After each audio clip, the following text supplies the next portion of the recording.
Subscribe करें और bell दबाएं ताकि कोई खबर रह न जाए।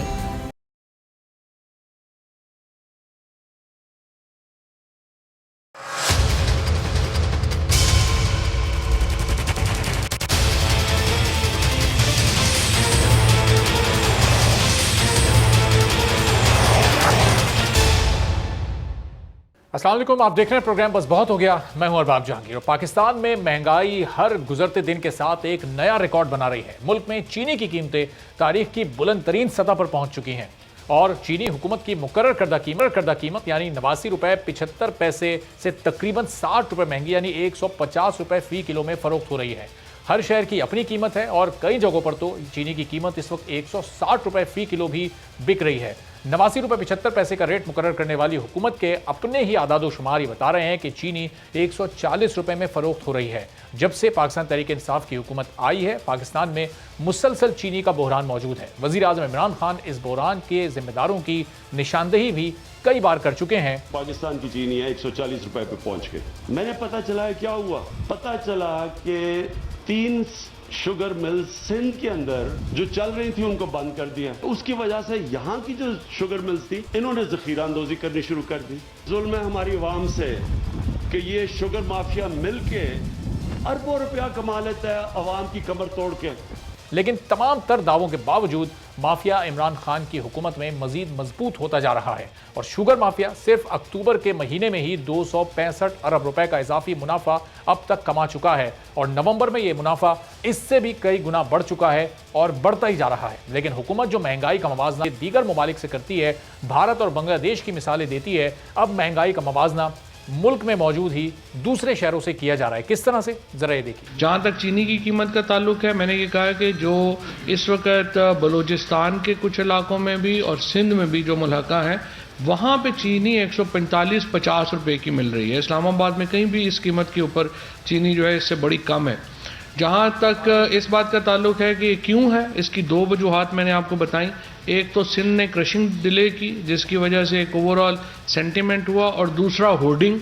कराची ग्रोसरी एसोसिएशन के सदर अब्दुर्रऊफ के मुताबिक कराची में हफ्ते के रोज चीनी की कीमत में वाज़ेह कमी देखने में आई और चीनी की एक्स मिल कीमत में 12 रुपए जबकि होल सेल की कीमत में 8 रुपए और रिटेल कीमत में 5 रुपए फी किलो तक कमी हुई, जिसके बाद चीनी 130 से 135 रुपए में मिल रही थी और आज उनके मुताबिक इसमें मजीद कमी देखने में आई है और ये कीमत 120 से 125 रुपए फी किलो के दरमियान आ गई है। लेकिन वफाकी वजीर तवानाई हमाद अजहर मौजूदा चीनी बहरान का जिम्मेदार सिंध हुकूमत हैं और उनकी जानिब से आज प्रेस कॉन्फ्रेंस करते हुए क्या कहा गया, जरा ये सुनिए। सबसे पहले तो ये मैं कहना चाहता हूँ कि बड़ी ही हैरत अंगेज़ बात है कि सिंध में वो चीनी की मिलें जो 15 अक्टूबर को चल जाती थीं और पिछले साल भी वो चली, क्योंकि सिंध में गन्ना पहले मैच्योर हो जाता है, वो बॉयलर अपने चलाने के बाद उन्होंने बॉयलर्स को बंद किया और वो अभी तक नहीं चली।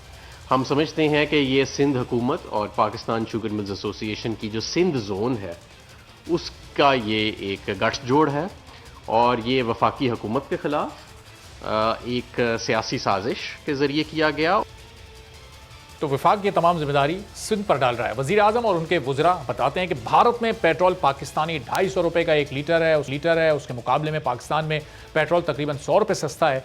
लेकिन भारत में महंगाई की शरह 5% है और हुकूमती आदादो शुमार के मुताबिक महंगाई की यही शरह पाकिस्तान में 9% है, जबकि मुआशी माहिरीन के मुताबिक ये शरह 13% से ज़ायद है। अब जरा पाकिस्तान में चीनी की कीमतों का मवाजना भारत, अमरीका और तुर्की से करते हैं, जहां हुकूमत के मुताबिक बहुत ज़्यादा महंगाई है। तो पाकिस्तान में इस वक्त फी किलो चीनी 150 रुपए किलो मिल रही है, जबकि भारत में यही चीनी 1 किलो 43 भारतीय रुपए और पाकिस्तानी करेंसी के हिसाब से 99 रुपए फी किलो है, यानी 100 रुपए से भी कम है। इसी तरह अमेरिका में 1 किलो चीनी वहां की करेंसी में सिर्फ 44 सेंट यानी आधे डॉलर से भी कम है और पाकिस्तानी करेंसी में यह कीमत 74 रुपए बनती है। और महंगाई की आलमी दर्जा बंदी में तीसरे नंबर पर आने वाला तुर्की, जो पाकिस्तान से सिर्फ 1 दर्जे ऊपर है, वहां भी चीनी की पाकिस्तानी रुपए के हिसाब से कीमत इस वक्त 80 रुपए फी किलो है।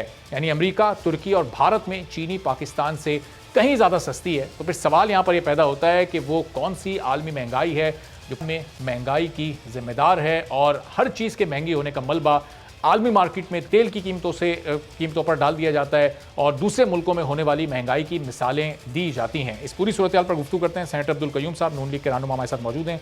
पीपल्स पार्टी के रहनुमा आजिज़ धामरा साहब भी हमारे साथ मौजूद हैं। तो अब्दुल कयूम साहब, ये जो चीनी का मसला है, पहले तो ये 52-53 से शुरू हुई, 80 पहुंची, 90 पहुंची, 100 क्रॉस किया, 115 तक आई, 120 पर लोग अपने कानों को हाथ लगा रहे थे। अब तो कहीं कहीं 150 और कुछ मकामात पर 160 तक भी चली गई है। ये विफाक की नाकामी है, ये सूबों की खामी है, कैसे तज्जिया करेंगे इस पूरी सूरत हाल पर? देखें, ये बुनियादी तौर पे तो हुकूमत की एक नाकामी है ना, ये तो गवर्नेंस का एक टोटल फेलियर है ये तो, और उस फेलियर का जो है खमियाजा वो आम पब्लिक भुगत रही है।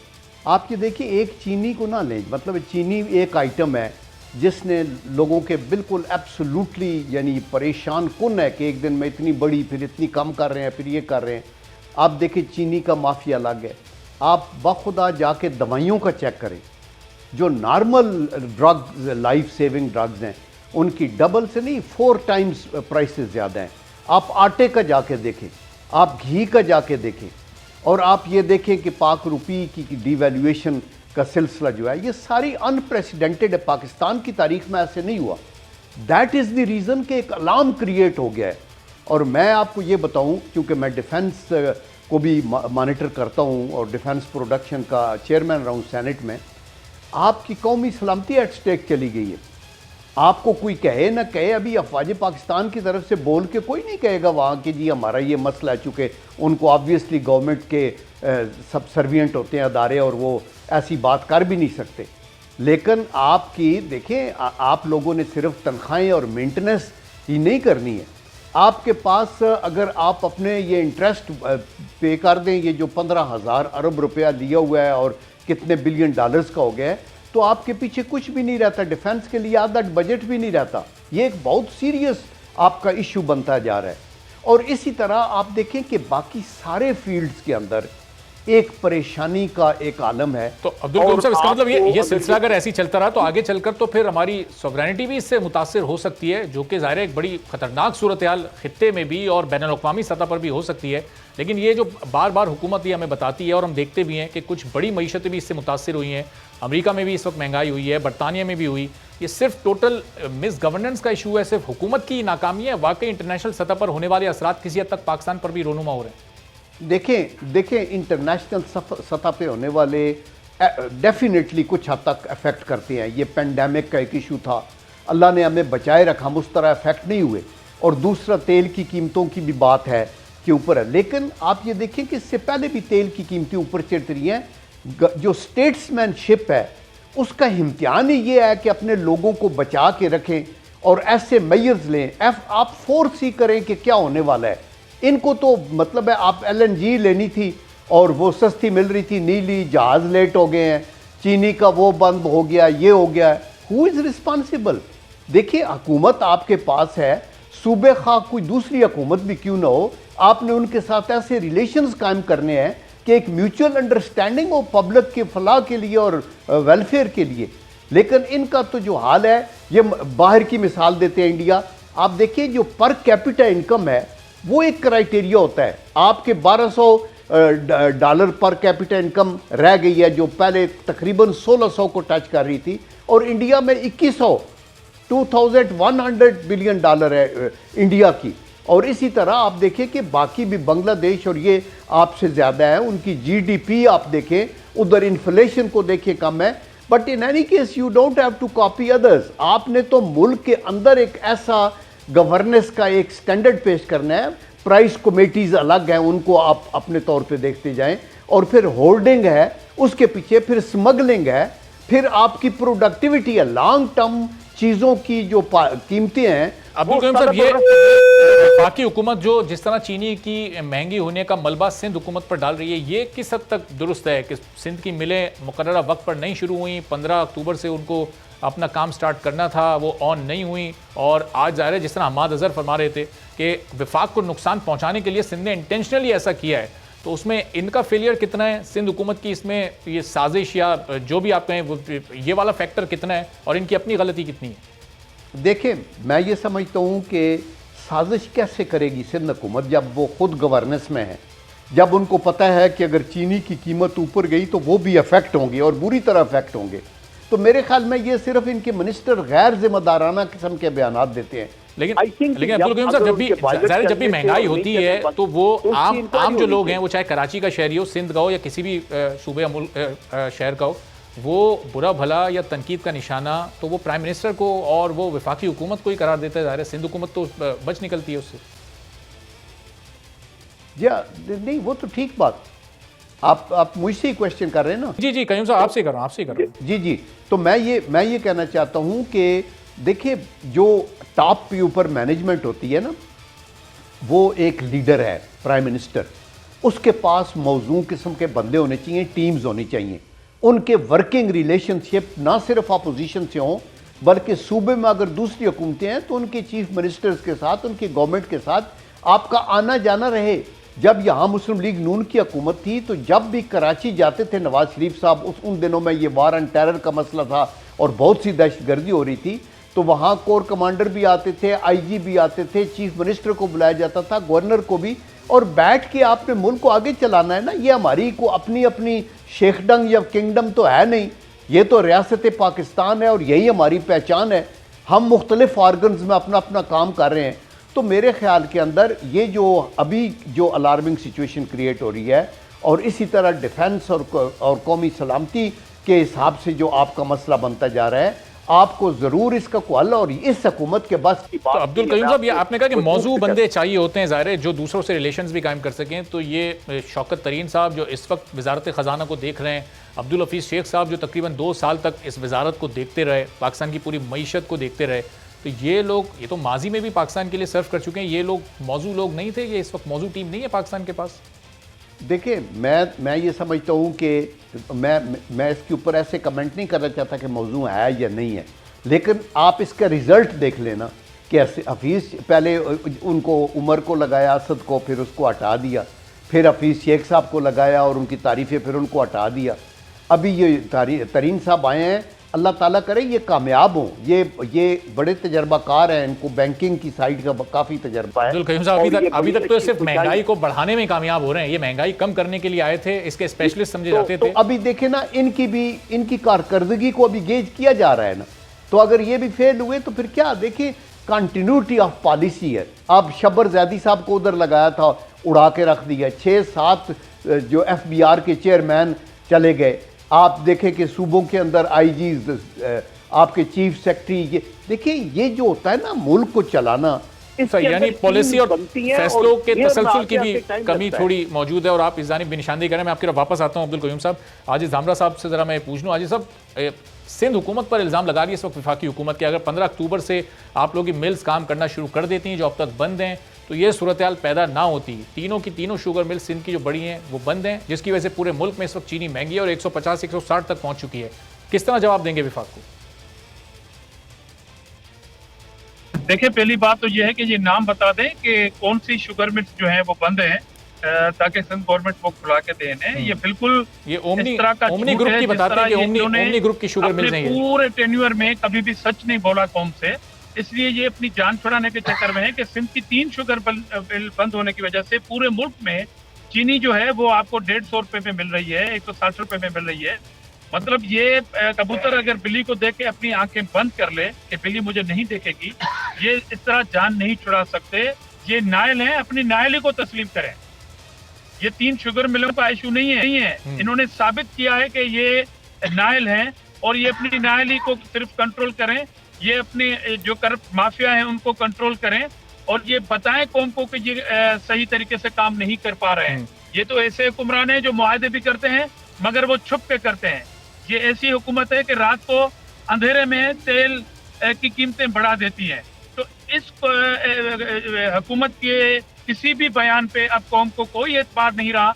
मैं अगेन आपको कहता हूं कि 3 शुगर मिलों के नाम बता दें, और ये प्राइम मिनिस्टर को पता भी नहीं होगा, किसी ने पर्ची लिख के दे दी होगी, उन्होंने ये बात कह दी होगी। धामरा साहब, ओमनी ग्रुप की शुगर मिल्स हैं ये। मैं आखिरी बात कह रहा हूँ, मैं आखिरी बात कह रहा हूँ। आपको याद है कि जब चीनी का बहरान हुआ था, जिसकी बुनियाद पर उन्होंने एक कमीशन बनाई थी, तो इन्होंने एक कमीशन इसलिए बनाई थी कि चीनी का बहरान है। और बहरान कैसे पैदा हुआ कि वजीर तिजारत ने ये परमिशन दी थी कि चीनी को आप बाहर भेज सकते हैं। वो वजीर तिजारत कौन थे? इमरान खान थे। फिर वजीर आजम इमरान खान ने कहा कि जी इस पे कमीशन बनाएं, और किसने इजाजत दी चीनी को बाहर भेजने की? भाई वो तो आपने दी। इस बेचारे को ये भी पता नहीं, इसको ये भी पता नहीं 2020 में जो मुआहदे हुए टीएलपी के साथ, वो फैसल वाडा कह रहे हैं कि इसको पता ही नहीं है बेचारे को, तो इसको कुछ पता नहीं, पर्ची मिल गई, बयान दे दिया। चले अब धामरा साहब वो नाम पता करके वो बता देंगे। जाहिर है ओमनी ग्रुप की शुगर मिल्स वो कोट करते हैं, तो ये वाकई 15 अक्टूबर से ये मिल्स नहीं खुली, इनका बॉयलर खुला, उसके बाद बॉयलर को बंद कर दिया गया और जाहिर है वक्त पर काम शुरू नहीं हुआ, जिसकी वजह से इस वक्त सिंध में भी चीनी महंगी है। ये तो हुआ है ना, अभी तक ये शुगर मिल्स काम तो नहीं कर रही। पूरे मुल्क में ये इशू है, पूरे मुल्क का इशू है ना, पूरे मुल्क का इशू है। तो मैं तो कह रहा हूँ अपनी नाहली तो खत्म करें ना। जब तक आप होंगे ऐसी 10 शुगर मिलें और लगवा दें, नहीं लगवा दें, बनवा दें 1 साल के अंदर, ये उस पर भी कंट्रोल नहीं कर सकेंगे। सही। अब जाहिर है कि ये हिकमत अमली का इशू है और ये नाकिस हिकमत अमली होती क्या है और इससे क्या नुकसान होता है और किसका नुकसान होता है।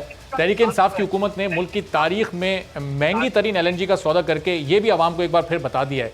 तहरीक इंसाफ हुकूमत में आई थी तो इल्ज़ाम लगाया गया था कि नून लीग ने LNG महंगे सौदे किए हैं और LNG का महंगा तरीन टर्मिनल भी लगाया, और इस हवाले से साबिक वज़ीर आज़म शाहिद खाकान अब्बासी पर एहतसाब अदालत में LNG मुआहिदों और टर्मिनल का केस भी चल रहा है। तहरीक इंसाफ की हुकूमत ने नून लीग की हुकूमत पर LNG मुआहिदों में करप्शन का इल्ज़ाम लगाया और पिछले साल जब दुनिया में LNG की कीमतें नीचे गिर गईं तो LNG के सस्ते मुआहिदे करने के बजाय LNG के स्पॉट प्राइस सौदों को तरजीह दी गई और फिर पिछले साल की सर्दियों के लिए हुकूमत ने मुल्क की तारीख का महंगा तरीन मुआहिदा किया और अपनी नाकामी छुपाने के लिए हर बार की तरह इस बार भी खराबी का जिम्मेदार नून लीग के मुआहिदों को करार दिया। लेकिन हुकूमत ने पिछले साल के महंगे मुआहिदों से कुछ नहीं सीखा और इस साल सर्दियों में गैस की कमी को पूरा करने के लिए पिछले साल से भी ज्यादा महंगा LNG का मुआहिदा कर लिया है।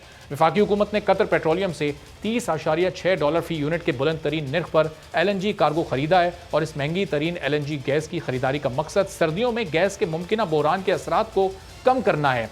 PPL को वाइटॉल और कतर पेट्रोलियम की जानिब से पेशकशें मौसूल हुई थी और वाइटॉल ने नवंबर में एक कार्गो सप्लाई करने के लिए $29.8 फी MMBTU पेशकश की थी, जबकि कतर पेट्रोलियम ने $30.6 की ऑफर दी थी।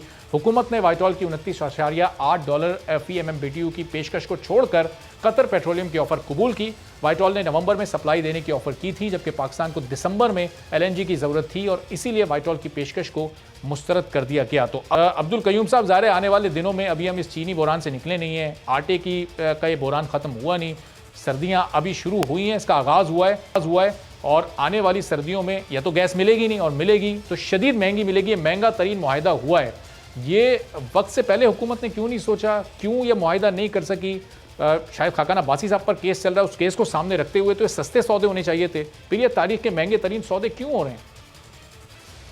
देखें, जब ये मुस्लिम लीग नून की हुकूमत आई थी ना, तो उससे पहले ये गैस का एक बुरहान था। नंबर 2, ये टेररिज्म के बड़े सीरियस केसेस थे, चूँकि बहुत से लोग जो थे वो बेचारे शहीद हो रहे थे। और तीसरा जो था बड़ा इशू लोड शेडिंग का था कि 18-18 घंटे की हो रही है। तो उस वक़्त नवाज़ शरीफ साहब ने एज ए प्राइम मिनिस्टर जो जमातें पार्लियामेंट में थी और जो इवन बाहर भी थी, और इमरान खान साहब समेत सारों को इकट्ठा करके सबसे मुलाकात की और कोशिश की और अल्लाह के करम से आप देखें लोड शेडिंग के ऊपर काबू पाया। और गैस की शार्टेज इतनी थी कि लोग कहते थे कि चांद से या तो चाइनीज़ वाल नज़र आती है या पाकिस्तान के अंदर जो क्यू हैं 2-2 मील 3-3 किलोमीटर लंबे जो कि गैस स्टेशनों पे हैं वो नज़र आते हैं। खुदा का करम था, LNG का हो ही नहीं सक रहा था। परवेज़ मुशर्रफ साहब के टाइम पे भी ये शाहिद खाकान अब्बासी को क्रेडिट जाता है कि उन्होंने कहा मैं रिस्पॉन्सिबल हूँ, एक पाई की भी अगर कोई करप्शन का, इन्होंने उन पर केस चलाया। लेकिन इतने खुदा की कसम, इतने झूठ और इतनी, लेकिन अब्दुल कयूम साहब सौदा तो वो भी महंगा था। आप देखिए भारत आज की तारीख में भारत $11 के मुआहिदे कर रहा है और वो उस वक्त $13 का मुआहिदा, आज की हुकूमत $30 के मुआहिदे कर रही है। तो महंगा तो वो मुआहिदा भी उस हिसाब से था, रुपए की वैल्यू के हिसाब से। जी देखे ना, पॉइंट इज कि यू हैव टू जस्टिफाई कि आपने ये किन हालात में किया। जब आप देखें कि जब ये पावर हाउसेज लगे तो उस वक्त हमें भी पता था कि कोयले का जो है वो इसके लिए एनवायरनमेंट के लिए अच्छे नहीं, लेकिन वहाँ तो डू और डाई वाली बात थी कि आप किसी न किसी तरीके से लगाएं, चूँकि दुनिया के अंदर कहीं किसी मुल्कों में 60% कोल के पावर हाउसेज हैं और इधर उधर, तो हमने उसको मैनेज किया, एनर्जी को भी मैनेज किया। आज अगर एनर्जी अगर नहीं होगी ना, एनर्जी की मैनेजमेंट, इनका एनर्जी का सेक्टर भी बैठता जा रहा है, क्योंकि इनके सर्कुलर डेट्स इनके कंट्रोल से 1100 अरब के इनको मिले थे, अभी 2400 अरब रुपए की तकरीबन हो गए। सही। आप ये देखिए, कोई एस्पेक्ट भी मेरे भाई इनका ले लें, आप ये डस्का के इलेक्शन की अभी आपके सामने इंक्वायरी आई है, कितनी शर्मनाक बात है कि उसके अंदर ये मिनिस्टर और एडवाइज़र और सारे लोग इन्वॉल्व थे। इसी तरह आपका शुगर का माफिया, आपका ये जो तो ये इशूज ज़ाहिर है अब्दुल करीम साहब बढ़ते जा रहे हैं, और जब महंगाई बढ़ती है तो ज़ाहिर है इससे ज़्यादा अनपॉपुलर डिसीजन कोई हुकूमत ले नहीं सकती कि महंगाई को बढ़ाते जाएं और आवाम में अपनी मकबूलियत खोते जाएं। तो आजिज़ धामरा साहब, ये क्यों हुकूमत ये अनपॉपुलर डिसीजंस कर रही है? इसका खमियाजा तो इन्हें आने वाले इलेक्शंस में ही भुगतना पड़ सकता है, उसके बावजूद ये फैसलों पर फैसले होते जा रहे हैं, महंगाई बढ़ती जा रही है। कारी उस्मान साहब भी ज्वाइन कर चुके हैं जमीयत उलमा इस्लाम से। जी धामरा साहब। देखिए, मैंने कहा कि जिस हुकूमत के पास कोई मैनेजमेंट ना हो और जिसके पास कोई बिल ना हो, वो सिर्फ टॉक शो में और डेली अगर प्राइम मिनिस्टर ये सोच लें कि उनको काबीना के इजलास करने हैं और टीवी पे आके किसी ना किसी तकरीब में आके खिताब ही करना है, वो इस गलत फहमी में मुब्तला है कि उनके खिताबात, उनकी प्रेस कॉन्फ्रेंसेस से लोग मुतमिन होंगे। और मैं आपको ये बात बताता चलूं कि जिस चीज पर भी इस वजीर आजम ने नोटिस लिया है वो उलट ही हुआ है, उसकी प्राइसेस बढ़ी हैं। अब कौम से खिताब किया इन्होंने और रात को शब्बे खून मार दिया। वैसे तो जमहूरियत पे शब्बे खून मशहूर होता था, मारा जाता था, मगर इन्होंने जो बढ़ा दी पीडीएल बढ़ाया गया, उस पर टैक्स। वो जाहिर है आईएमएफ की चूंकि शर्त थी, वजीर खजाना ये बात पहले ही 2-4 रोज पहले बता चुके थे कि ये करना पड़ेगा, और जाहिर है आईएमएफ की शर्त इस वक्त माननी इसलिए क्योंकि उनके प्रोग्राम में गए हुए हैं, डॉलर्स की जरूरत है पाकिस्तान को, उस कर्ज के लिए तो करना ही था। जाहिर है अगर महंगाई बढ़ेगी, हुकूमत आवाम में अनपॉपुलर होगी, और जाहिर है आप लोग भी इस वक्त तहरीक लेकर निकले हुए हैं, तहरीक आप लोग चला रहे हैं, लेकिन इस वक्त अवाम का जो हाल है, इस पर किस तरह से आवाम की आप जान छुड़ाना चाहते हैं इस हुकूमत से? तहरीक का आपका मकसद यही था, लेकिन ये मकसद कहीं हमें पूरा होता नहीं दिखाई दे रहा। इसमें जब महंगाई बढ़ती है तो एक जान नई पड़ जाती है, लेकिन थोड़े दिन बाद फिर ये तहरीक ठंडी हो जाती है। बिस्मिल्लाहिर्रहमानिर्रहीम। देखें जी, मैंने तो अब मुख्तसर सा हिस्सा गुफ्तगू का सुना है। जहाँ तक महंगाई का ताल्लुक है या मौजूदा नाअहल हुक्मरानों का ताल्लुक है, तो आजकल तो ये बात एक आम मशहूर हो गई है, और हर फर्द की ज़बान पे एक ही बात है कि कहीं कौन सा वजीर अब बयान देगा, कौन सा वजीर जो है मीडिया पे आएगा, जो है वो टीवी चैनल्स पे आएगा और क्या कहेगा।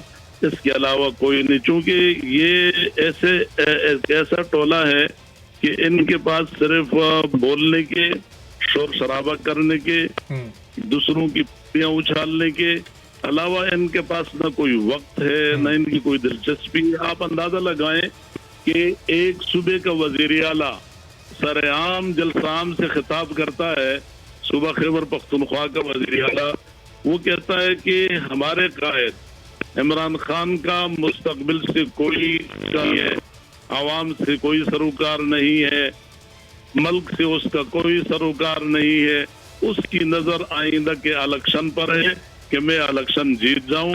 तो आप लोगों ने तैयारी करनी है आइंदा इलेक्शन की। अब आप अंदाजा लगाएं कि एक सूबे का वजीर आला ये अपने कायद और वजीर आजम के बारे में कि मेरे और पाकिस्तान के कायद का जो है, पाकिस्तान के सरबराह का सिवाय इस बात से कि आइंदा का इलेक्शन किस तरह होगा, बाकी उसके किसी चीजों से सरोकार नहीं। रिकॉर्ड पर है, आपके यहाँ से भी हम सुनते हैं और कई ये आपके रिकॉर्ड पर है। अब जब ऐसे लोग होंगे और ऐसे उनकी अखलाक होंगे, ऐसे उनके बोलने का अंदाज होगा, ये उनके तरीक़ेकार होगा, तो भला कैसे ये आवाम की दुख दर्द का सही या उनके मसाइल को समझ वक्त हर इंसान यानी महंगाई इतनी अपने उरूज पे जा चुकी है कि तारीख में इसकी कहीं ऐसी मिसाल नहीं मिलती। ठीक है, चलें एक छोटा सा ब्रेक लेते हैं। आजिज़ धामरा साहब, कारी उस्मान साहब हमारे साथ मौजूद हैं। सेनेटर अब्दुल कयूम साहब, आपका बहुत बहुत शुक्रिया। एक ब्रेक के बाद वापस आएंगे, आजिज़ धामरा साहब से और कारी उस्मान साहब से मजीद गुफ्तगू करेंगे। और पीडीएम आगे अब करने क्या जा रही है, क्या आगे मुत्तहिद हो सकती है या इसी तरह तकसीम रहेगी, ये इन दोनों से हम जानेंगे एक ब्रेक के बाद।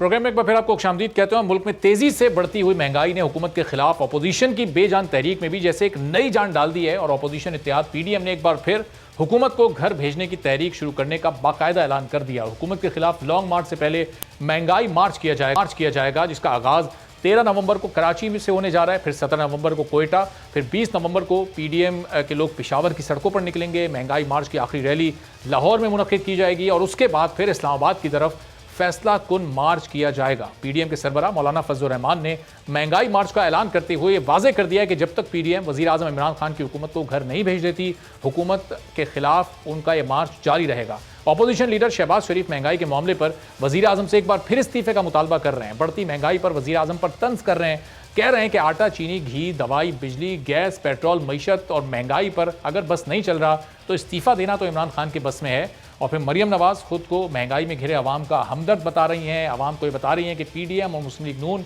अवाम के एहसासात की तर्जुमानी और उनकी तकलीफ का मदावा करना चाहती है और आपकी दुख की घड़ी में ये तमाम लोग आपके साथ हैं और आपकी आवाज़ बनना चाहते हैं। हुकूमत के खिलाफ हिकमत अमली से मुताल्लिक अवाम से राय भी मांगी जा रही है कि हमारा सबसे मौसर और इंतहाई इक़दाम क्या होना चाहिए।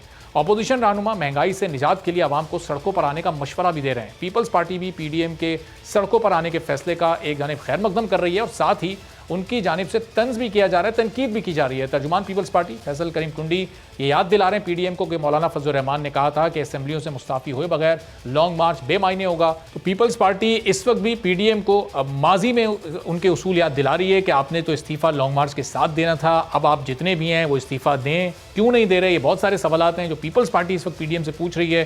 कारी उस्मान साहब से इन तमाम के जवाब जानने की कोशिश करते हैं। कारी उस्मान साहब और आजिज़ धामरा साहब हमारे साथ मौजूद हैं। तो कारी साहब, अब आप लोग बगैर इस्तीफ़ों के लॉन्ग मार्च करने जा रहे हैं, आपकी ये तहरीक एक बार फिर नए सिरे से शुरू होने जा रही है। मुख्तलिफ शहरों में जाएंगे, महंगाई मार्च करेंगे, फिर लॉन्ग मार्च होगा। तो जो लॉन्ग मार्च होगा वो इस्तीफ़ों के साथ होगा या इस्तीफ़ों के बगैर होगा? देखिए जी, मैं इस बात को इस अंदाज से एक लतीफ़े के तौर पे पेश करूंगा, क्योंकि दामरा साहब हमारे बरखुरदार हैं और साथी हैं, वो भी बैठे हैं। कुंडी साहब ने सही कहा है, इसलिए कि फैसल करीम कुंडी ये भूल गए हैं कि इस्तीफों के मसले पर हमें किसने तनहा छोड़ा, पीपल्स पार्टी कहाँ चली गई। और अगर पीपल्स पार्टी हमारे साथ होती, बदकिस्मती से हमें अफसोस है कि पीपल्स पार्टी जैसी जमहूरियत की अलंबरदार जमात है, मैं क्योंकि हमने उनके साथ लंबी तारीखें चलाई हैं, हमने बड़ा इमारती का ऐसा वक्त गुजारा है, तो आज मुझे मुनासिब नहीं है लगता है, लेकिन फिर भी कहना पड़ता है। तो हम अफसोस करते हैं कि वो जमहूरियत की अलंबरदार जमात जाके और इस तरह क्यों मिल गई है और उसने जमहूरियत को और जमहूरी लोगों को क्यों छोड़ दिया है। तो इस हवाले से गुजारिश है कि अगर पीपल्स पार्टी पीडीएम का हिस्सा होती और पीपल्स पार्टी आगाज होता सुबह सिंध से, तो जब सुबह सिंध से पीपल्स पार्टी इस्तीफा देती, नून इस्तीफा देती और फिर खैबर पख्तूनख्वा और बलूचिस्तान में वहाँ की बड़ी जमात JUI है और तमाम अपोजिशन वहाँ से हम मुस्ताफी होते और फिर आगे कौमी असम्बली से हम इस्तीफा देते, तो आप देखते कि ये हुकूमत दरखड़ा गई होती, हुकूमत खत्म होती। लेकिन पता नहीं क्यों, क्या मजबूरी थी हमारी उस। चलिए इस क्यों का जवाब धामरा साहब से ही जानते हैं कारी साहब, कि एक बड़ा मौका आप लोगों ने गंवा दिया। धामरा साहब, ये आपने जमहूरी लोगों को छोड़ दिया, जमहूरियत पसंद आपकी जमात थी, इसके बावजूद आपने जमहूरियत पसंद लोगों को छोड़कर हुकूमत को बचा लिया, क्यों? ये इस्तीफे के मामले पर ही आप अलहदा हुए थे। कारी साहब कह रहे हैं आप लोग मुस्ताफी होने का, सिंध हुकूमत छोड़ने का ऐलान करें, हम तो साथ हैं आपके। देखिए, मुझे कारी साहब के लिए सद एहतराम है और इसमें भी कोई शक नहीं है कि माजी में हम जमहूरियत की बहाली की तहरीक में कट्टे हमने लाठियां भी खाए हैं और जेल भी खाए हैं। उसमें यकीनन सहाफियों ने भी हमारे साथ जद्दोजहद में साथ दिया था। लेकिन सिंपल सी बात है कि पीपल्स पार्टी का मौक़िफ़ था कि वोट ऑफ नो कॉन्फिडेंस लाएं। ये तमाम ऑप्शन इस्तेमाल करने के बाद हमने इस्तीफाओं से इनकार नहीं किया था। सिर्फ जो वक्त से पहले और वक्त आखिरी जो ऑप्शन के तौर पर जो इख्तिलाफात थे, वहां पर हमें इख्तिलाफ था। हमने कभी भी इस्तीफों से इनेराफी की बात नहीं की थी। और जहां तक अगर Peoples Party vote of no confidence वाली पॉइंट पे गलत थी, तो मुझे ये बताइएगा कि बलूचिस्तान में जो रिसेंटली अभी वोट ऑफ नो कॉन्फिडेंस का अमल हुआ, उसमें फिर JUI क्यों शामिल रही और बाकी पार्टियां चीफ मिनिस्टर के खिलाफ क्यों शामिल हुए? पंजाब में ऐसी क्या मजबूरी थी कि वो वोट ऑफ नो कॉन्फिडेंस नहीं लाते? अच्छा, हमारे पास एक तजुर्बा था कि कौमी असेंबली के अंदर भी सेनेट मुंतखब हो चुकी थी पीपल्स पार्टी गिलानी साहब की सूरत में, तो हमें उनको कमजोर करने के लिए स्टेप बाय स्टेप कदम उठाने थे।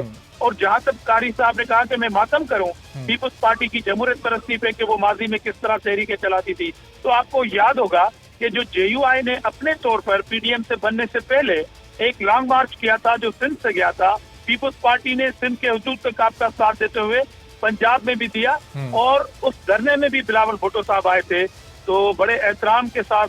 और आज धरना सवाल के तौर पर मैं पूछना चाहता हूं कि वो जब धरना खत्म हुआ था और ये कहा गया था कि जी कोई गारंटियर है और हमारी बात मानी गई है, मार्च में वो चीज हो जाएगी, और वो लॉन्ग मार्च और धरना खत्म कर दिया गया था। सही।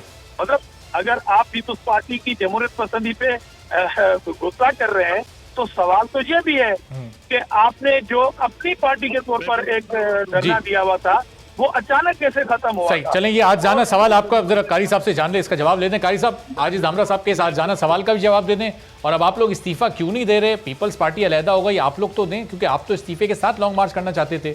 बगैर इस्तीफे के लॉन्ग मार्च करना तो ये पीपल्स पार्टी की तजवीज़ है, जो उस वक्त वो दे रहे थे, उस वक्त तो आपने नहीं माना, अब आप वही अमल कर रहे हैं। देखिए, बात ये है कि धामरा साहब जो है बहरहाल कहने को तो बहुत कुछ इंसान कह सकता है। गुजारिश ये है कि इन्होंने अदम एतमाद की बात की है, तो पंजाब बलूचिस्तान में जो अदम एतमाद की बात आई है, वहाँ हुक्मरान जमात ने वजीर आला के खिलाफ मैदान में आई और उसके साथ मेरा पोजीशन ने साथ दिया। एक, हम वहाँ हुकूमत कहीं से नहीं हुए, हम जो सुने, मेरी बात सुन लेना, जहां तक इस बात का सवाल में एतमाद ला रहे हैं तो कौमी असम्बली में हमारे पास वो क्या अददी का हैसियत हमारी क्या है, और फिर पंजाब असम्बली में पीपल्स पार्टी के 6 अरकान हैं। अब भला एक तरफ 6 अरकान और 6 अरकान वाली जमात कहते कि हम आदमी एतमाद लाए, किस तरह आदमी एतमाद लाए? आप उस जमात को तो एतमाद में लो, उसके साथ रहो कि जिसकी तादाद ज्यादा है उसके साथ मिल के आदमी एतमाद लाओ, फिर ठीक है। लेकिन पीपल्स पार्टी खुद जो है वो PDM को छोड़ कर गई है। पीपल्स पार्टी को PDM ने निकाला नहीं है। अच्छा। ये रिकॉर्ड पे रहे कि PDM को छोड़ कर गई है, और रहने की शराइत इतनी सख्त थी तो वो शराइत शायद पीपल्स पार्टी पूरे करने की पोजीशन में नहीं थी। नहीं, ऐसा ना करे ना। अच्छा, आप पता नहीं कि मेरी बात को पूरा सुने। जी, आप बताएं। पीपल्स पार्टी PDM को छोड़ कर गई है। अच्छा। और PDM के जो अमल किया या NP ने, तो जब PDM ने उनसे एक किस्म का जिस तरह होता है सवाल किया, वो इनको बहुत बुरा लगा, और उसका जो जवाब मिला वो जिस अंदाज का था, बहरहाल मैं उस तरफ नहीं जाता हूँ। रहा मसला हमारे उसका आजादी मार्च का, तो हमने बिल्कुल आजादी मार्च किया। हमारे साथ अगर नहीं, वो खत्म अचानक खत्म क्यों हुआ? वो धामरा साहब का सवाल ये था, अचानक कैसे खत्म हो गया वो? जिस तरफ जैसे शख्सियात हमारे साथ हमारे प्रोग्राम में शामिल हुई, या सिंध के बॉर्डर तक पीपल्स पार्टी ने हमारे इस्तेकबाल किया, अगर ये सिर्फ इस्तेकबाल की हद तक न होता और पीपल्स पार्टी हमारे साथ इस्लामाबाद तक जाती तो फिर क्या होता? इसी तरीके से उस वक्त अगर मुस्लिम लीग नून भी पंजाब के बॉर्डर से लेकर इस्लामाबाद तक हमारे सिर्फ इस्तेकबाल पे इत्तेफाक न करती, वो हमारे साथ होती, तो फिर क्या होता? और इसी तरीके से ANP साहब, ये तो आपको फिर इन लोगों को पहले से एतमाद में लेना था ना, वो तो आपने एतमाद में लिए बगैर वो कदम उठाया, इसलिए इन्होंने एक हद तक आपका साथ दिया। धामरा साहब, कारी साहब ये कह रहे हैं कि आपको PDM से मौलाना साहब ने या PDM ने तो नहीं निकाला, आप लोग खुद अलहदा हुए हैं, और आप लोग इन पर इल्जाम डालते हैं कि हमें अलहदा कर दिया गया है। आज कारी साहब की इस स्टेटमेंट को आप अपनी ब्रेकिंग न्यूज बना दें कि PDM ने पीपल्स पार्टी को नहीं निकाला था। देखिए, शोकास किसने इशू किया और क्या माजी में इतिहाद में? कारी साहब मैं आ रहा हूँ आपकी तरफ, धामरा साहब को पॉइंट मुकम्मल करने दें। जी धामरा साहब। नंबर 1 कि क्या माजी में भी इतिहाद में कभी किसी पार्टी को शोकास नोटिस दिए हैं, या पीपल्स पार्टी इतिहाद के तमाम जमायतें और मुस्लिम लीग नून की कोई मातहत थी कि आप शोकास नोटिस दे रहे हैं? अच्छा, दूसरी बात यह है कि वो जो मौलाना साहब गिला कर रहे हैं कि हमारे साथ इस्लामाबाद में जाते, तो मौलाना साहब जहाँ पर हमने आपका भरपूर इस्तकबाल किया, पंजाब में किया, और कंटेनर पे मौलाना साहब के आने से पहले बिलावल भुट्टो जरदारी साहब मौजूद थे, और ये आपका सिर्फ JUI का आजादी मार्च था, कोई मुत्तहिदा अपोजिशन का नहीं था। और जब आपने खत्म किया तो अपने तौर पर कर लिया। मेरा तो बुनियादी सिर्फ आजदाना ये सवाल था जिसका जवाब नहीं आया। और दूसरी बात, चलो पीपुल्स पार्टी अलग हो गई, हमारे पास 6 वोट हैं। हम तो कह रहे थे कि अक्सरियत आपके पास है, आप हिम्मत करें, वोट ऑफ नो कॉन्फिडेंस लेके आए। उनकी सफों में धराड़ें थी, और आप देखते कि किस तरह वोट ऑफ नो कॉन्फिडेंस कामयाब होता। चलो वो बात भी गुजर गई, मगर अब इशू ये है कि हुकूमती अराकीन ने बलोचिस्तान के चीफ मिनिस्टर के खिलाफ अगर वोट ऑफ नो कॉन्फिडेंस लाए तो आप क्यों हिस्सा हुए? क्योंकि PDM की तो पॉलिसी नहीं है वोट ऑफ नो कॉन्फिडेंस की, नंबर 1। और दूसरी बात, अभी जो आपने मार्च का ऐलान किया है उसमें बेहतर है कि आपकी 50 इस्तीफा हैं, 30 हैं, 100 हैं, इस्तीफा देके अपने मौकफ के पासदारी के लिए इस्तीफा देना। जरूरी नहीं है आपकी इस्तीफा से हुकूमत गिर जाए, मगर कौम ये देखे कि आपने जो बात की, पीपुल्स पार्टी से इख्तिलाफ करके आपने पीपुल्स पार्टी को निकाला। अब जितनी भी आपके पास स्ट्रेंथ है वो इस्तीफा दे दें और लॉन्ग मार्च शुरू कर दें। सही जी। काजी साहब, धामरा साहब ये कह रहे हैं आपके पास जितनी भी सीटें हैं, 30 हैं, 50 हैं, 100 हैं, आप अपने हिस्से के इस्तीफे तो दें। जहांगीर साहब मेरी बात सुने जी। अब तक मेरी बात होती वो कुछ सुननी, उन्होंने सुनी नहीं, आपने सुनी नहीं, वो बीच में बोलते रहे, मुझे पता नहीं कि उन्होंने क्या कहा। यानी अगर किसी को इतना बर्दाश्त नहीं है सुनने का, मेरी बात को पूरी तो करते ना। धामरा साहब ने किए थे, वो कम से कम उस पूरे जवाब तो उसका सुनते। अच्छा, आप जवाब दें ना। उन्होंने कहा थे, मैं फिर सुने ना, आप ना बोले ना, खुदा के बदले कम से कम मैंने पहले तय किया कि मैं उनकी गुफ्तगू में नहीं बोलता हूँ, और इसलिए नहीं बोलता हूँ कि वो मुझसे छोटे हैं। अगर वो नहीं मानते हैं तो मुझे तो पता है कि वो मुझसे छोटे हैं, मैं उनकी गुफ्तगू में नहीं बोला। क्यों मेरी बात सुने जी, पर मेरी बात सुने जी। मैं बाकायदा एंकर साहब को मुखातब करके कहता हूँ मेरी बात सुने, मेरा हक है। जी कारी साहब, जो सवालात इन्होंने किए, जो सवालात इन्होंने देखे, हमें जिसने जमानत दी, हम 12 दिन 13 दिन हम वहां पर रहे, और हमने अल्हम्दुलिल्लाह ये साबित किया, जिस तरह हमारे ऊपर एक धब्बा लगाया गया था कि ये दहशतगर्दी से फैला रहे हैं, ये होगा वो होगा। हमारे उस इज्तिमा ने अल्हम्दुलिल्लाह इतने, हम कराची से चले इस्लामाबाद तक एक पत्ता नहीं गिरने दिया, और हमने अमन से वहां पर रहे। और हम अगर उठे हैं, जिस जमानत पर उठे हैं, जो लोग बीच में आए जिन्होंने हमें उठाया, ठीक है, वादा खिलाफी उन्होंने नहीं की ना, हम तो अपनी बात पे कायम रहे। उससे पहले आपको मैं ये भी याद दिलाऊं कि इसी तरह हमारे साथ तो एक धोखा पहले भी हुआ था कि जब जनरल परवेज मुशर्रफ मुज़ाकरात हो रहे थे वजीर आजम के साथ, और जब मुज़ाकरात हो गई है तो फैसले के लिए एक परवेज मुशर्रफ ने कहा ऐलान मैं करूंगा, हालांकि कोई तोकीद नहीं बनता था कि वो ऐलान करते, सदर और चीफ आर्मी स्टाफ के होते हुए।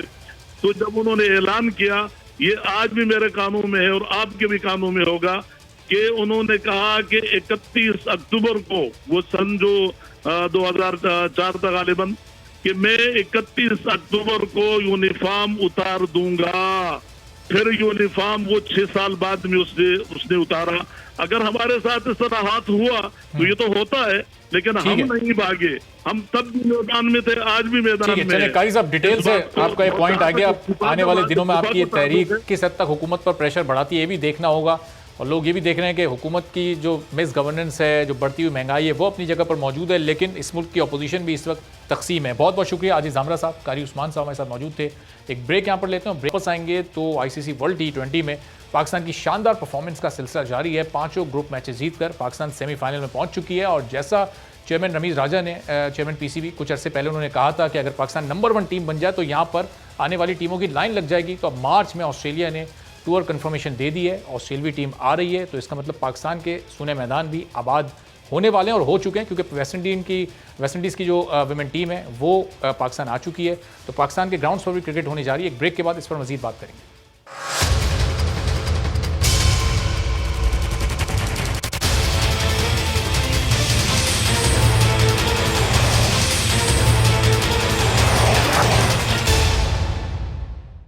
प्रोग्राम में एक बार फिर आपको खुशामदीद कहते हैं। तो आईसीसी वर्ल्ड T20 के सेमीफाइनल की लाइनअप अब मुकम्मल हो चुकी है। पहला सेमीफाइनल जो अबू धाबी में होगा इंग्लैंड का सामना होगा न्यूजीलैंड से, और इंग्लैंड के लिए ज़ाहिर एक बुरी खबर आई है, उनके ओपनर जेसन रॉय इस टूर्नामेंट से आउट होगा। दूसरा सेमीफाइनल और बड़ा सेमीफाइनल पाकिस्तान का मुकाबला ऑस्ट्रेलिया से होना है। पाकिस्तान ने 5 मैचेस जीते हैं और इस पूरे टूर्नामेंट में बहुत कुछ ऐसा किया है जो इससे पहले कभी नहीं हुआ था। और एक और काम अब पाकिस्तान को ये करना है कि T20 की नॉकआउट स्टेजेस पर माजी में पाकिस्तान ने ऑस्ट्रेलिया को कभी शिकस्त नहीं दी, तो अब अगर पाकिस्तान को फाइनल खेलना है तो ये दीवार भी पाकिस्तान को गिरानी पड़ेगी।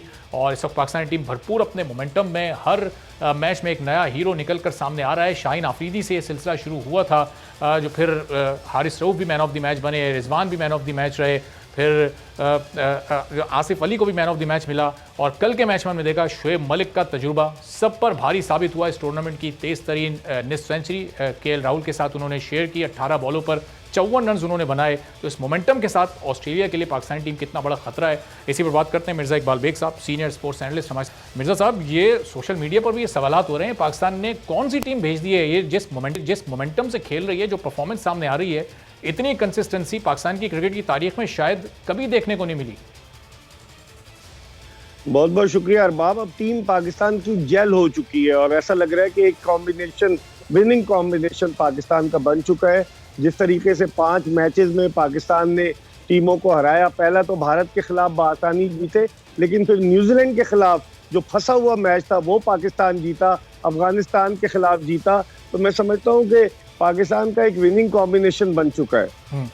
तो मिर्ज़ा साहब, ये जिस मोमेंटम से पाकिस्तानी टीम खेले, कहीं कोई चेंजेस हम नहीं देख रहे। जो बैटिंग ऑर्डर है वो उसी तरह से चल रहा है, उसमें हर दूसरे मैच में कोई नया खिलाड़ी आकर परफॉर्म कर रहा है। बॉलिंग में भी इस तरह की कोई खास चेंजेस हम नहीं देख रहे।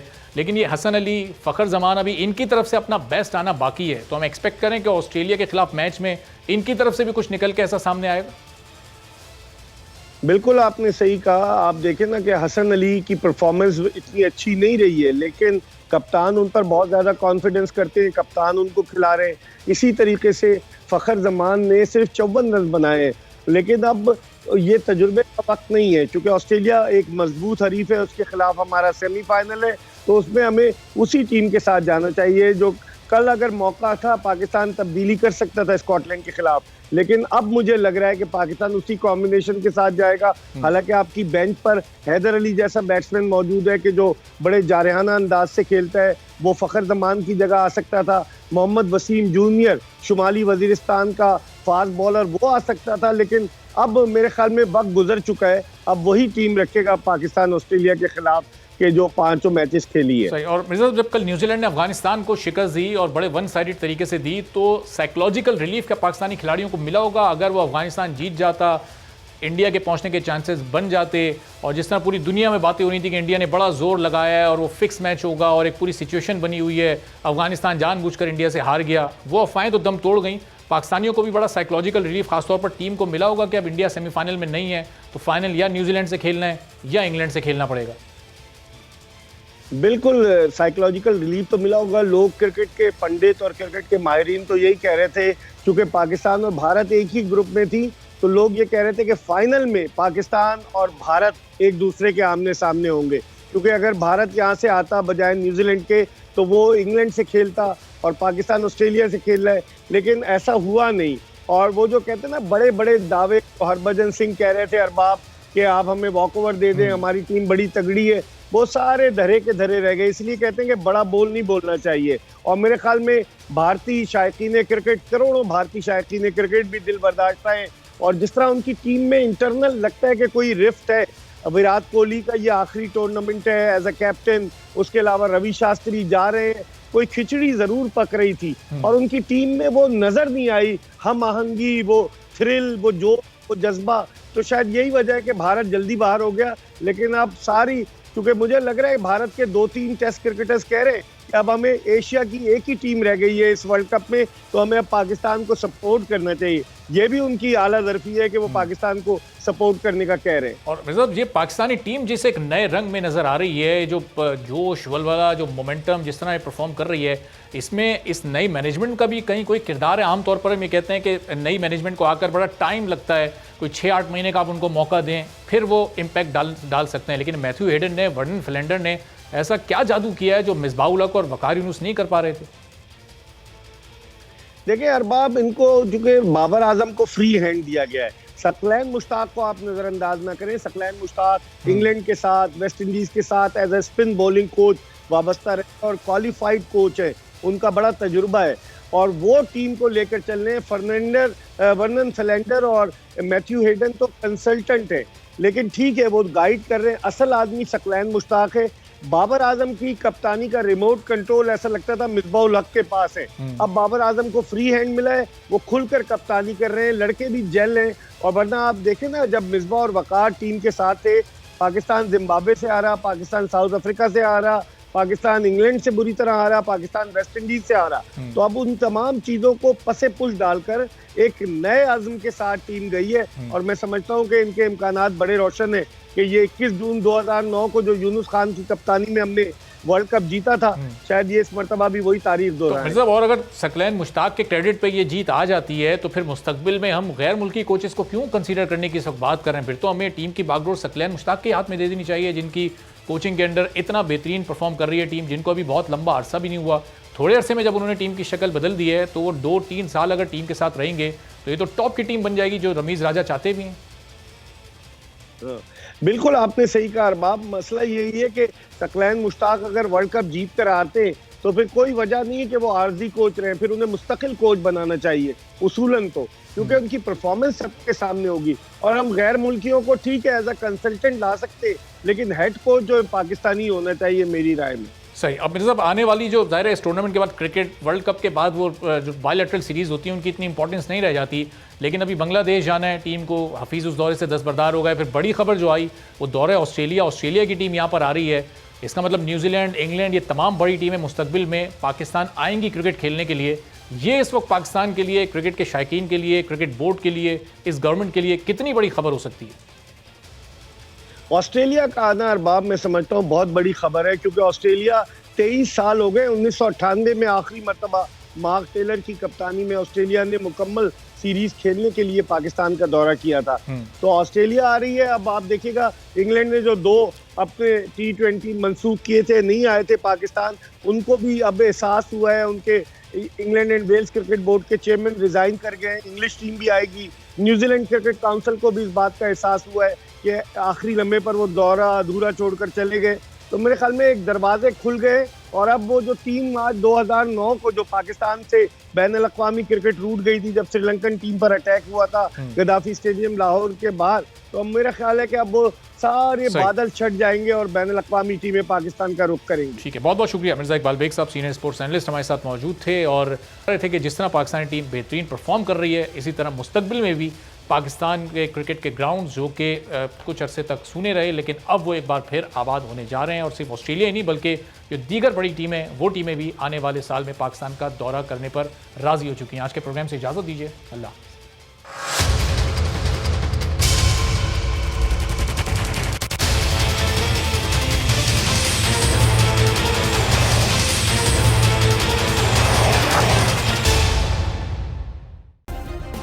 सब्सक्राइब करें और बेल दबाएं ताकि कोई खबर रह न जाए।